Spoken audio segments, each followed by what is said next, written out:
Hello বন্ধুরা, তো দেখো মা মেয়েতে মিলে বসে পড়েছি বিরিয়ানি খেতে। একদম সর্দি জ্বর, কিচ্ছু ভালো লাগছে না, মেয়েরও শরীরটা ভালো না। তো যে বিরিয়ানি নিয়ে এসেছে হাফ প্লেটের মতো, তো দুজনে মিলে খেয়ে নিচ্ছি। খুব টেস্টি, জাস্ট ভাও না বলো বাবাই। তো আমাদের এখানকার থেকে বিরিয়ানি হচ্ছে আমি আলিপুরে খেয়েছি, আলিপুরেরটা খুব টেস্টি লেগেছিল। কলকাতা বিরিয়ানি আবার কুচবিহারেও খেয়েছি কলকাতা বিরিয়ানি, মামামের যখন বার্থডেতে গিয়েছিলাম। তো কুচবিহারেরটা ভালো লেগেছে মোটামুটি, কিন্তু চিকেনটা কি খেয়েছিলাম, চিকেন চাপ খেয়েছিলাম, ওটা একটু অন্যরকম পাতলা টাইপের ছিল।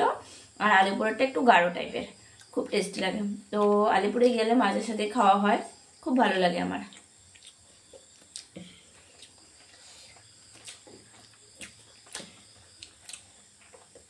চলো একটু চিকেনটা ট্রাই করে দেখি। যেহেতু আজকে হাফ প্লেট এনেছে, মেয়ে আর আমি খাচ্ছি, তোমাদের দাদাভাই নেই, দিয়ে গেল, তার জন্যে চিকেনটা এইটুকু, মানে এই চিকেনটা দিয়েছে। আর না হলে লেগ পিস নিয়ে এসেছে, বড় দেখে বলে দিতে, মেয়ে খুব ভালোবাসে।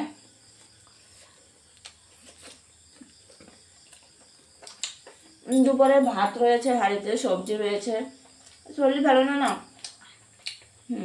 খেতে ইচ্ছা না। তো চলো, মামা বলছে ভিডিওটা কেটে দিতে, তো কেটে দিচ্ছি।